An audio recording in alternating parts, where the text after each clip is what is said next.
Offer, acceptance, consideration, enforceability by law, एक बहुत basic elements होते हैं किसी भी कॉन्ट्रैक्ट के। बट क्या सिर्फ ये एलिमेंट सफिशिएंट है एक कॉन्ट्रैक्ट को कंप्लीटली वैलिड कॉन्ट्रैक्ट बोलने के लिए, या फिर कुछ और अदर एसेंशियल एलिमेंट्स भी हमें चाहिए एक कॉन्ट्रैक्ट में? इसी से रिलेवेंट हम बात करने वाले हैं हमारे इंडियन कॉन्ट्रैक्ट एक्ट के unit number 3 other essential elements of a contract में। Hey, hi everyone, this is CA Kaushik S. Agrawal, your friend mentor teacher for CA Foundation and Interlevel, RTR 8 Indian Contract Act Unit 3 Part 1।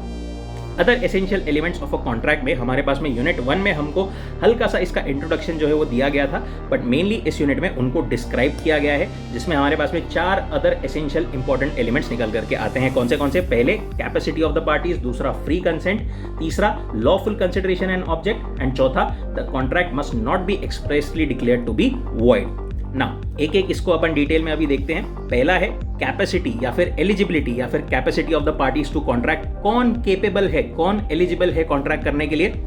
3 main points. पहला, the person should be of age of majority, that is 18 years और above. दूसरा, sound mind का होना चाहिए। And तीसरा जो है, not disqualified from contracting by any law to which he or she is subject.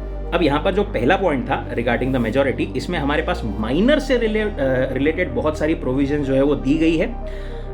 ICAI का अगेन थोड़ा सा फेवरेट एरिया है, बहुत बार एक आधा क्वेश्चन इसमें से आता है। माइनर के रिलेवेंट क्या प्रोविजंस दी हुई है हमें? सबसे पहला, A contract made with or by a minor is void ab initio। Minor के साथ किया गया कोई भी कॉन्ट्रैक्ट या माइनर द्वारा किया गया कोई भी कॉन्ट्रैक्ट कंप्लीटली वॉइड है शुरुआत से ही।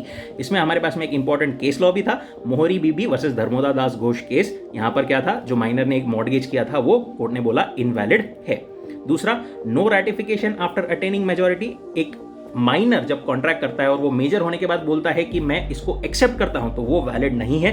There is no ratification possible of such contract after attaining majority.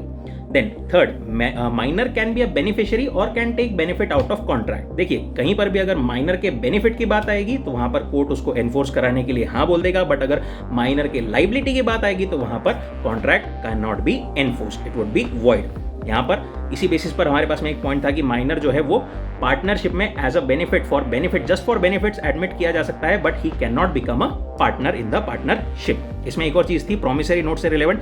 Minor ने अगर प्रोमिसरी नोट बनाया तो वो वैलिड नहीं रहेगी, बट माइनर के फेवर में बनाई गई है तो वो वैलिड रहेगी। एंड एक और point, minor can always plead minority. Minor ने पहले बोला मैं मेजर हूं, झूठ बोला, उसके बाद में बोला जज साहब के सामने कोर्ट में कि नहीं मैं तो माइनर हूं, ऐसा भी वो प्लीड कर सकता है। Next points we will be covering in the next reels.